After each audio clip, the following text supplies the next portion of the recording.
নমস্কার।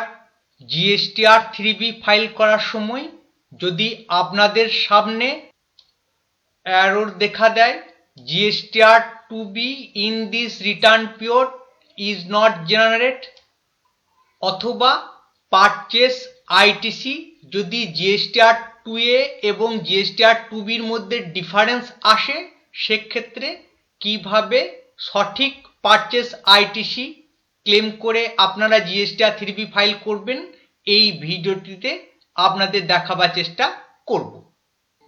আপনারা সার্ভিসের মধ্যে রিটার্ন, এখানে ভিন্ন ভিন্ন অপশনের মধ্যে রয়েছে, দেখুন invoice management system, IMS dashboard, এখানে আপনারা ক্লিক করবেন। নেক্সট ওয়েব পেজে ইনওয়ার্ড সাপ্লাই এবং আউটওয়ার্ড সাপ্লাইয়ের দুটি টেবিল আসবে। আপনারা ইনওয়ার্ড সাপ্লাই ভিউ এই অপশনে ক্লিক করবেন, ইনফরমেশন ওকে করে নেবেন। নেক্সট ওয়েব পেজে আপনাদের পারচেস বিলগুলির B2B ইনভয়েস এবং B2B ইনভয়েসের অ্যামেন্ডমেন্ট, ডেবিট ক্রেডিট নোটের সমস্ত তথ্য আপনাদের এখানে শো হবে। আপনারা B2B ইনভয়েস এই অপশনে ক্লিক করবেন। যে পারচেস বিলগুলির আইটিসি আপনারা ক্লেম করতে পারবেন সেগুলি অ্যাকসেপ্ট করে নেবেন এবং সেভ অপশনে ক্লিক করবেন। সাকসেস দেখাবার পর আপনারা প্রসিড এই অপশনে ক্লিক করবেন।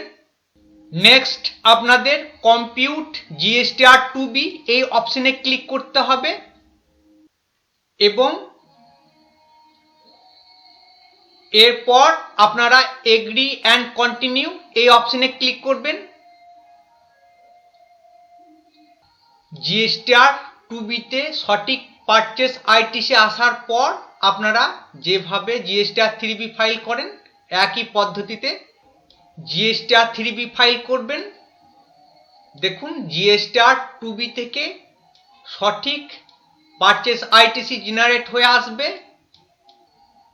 এইভাবে সেলের সঠিক তথ্য এবং সঠিক পারচেস আইটিসি শো হওয়ার পর আপনারা সেভ জিএসটিআর 3B তে ক্লিক করবেন।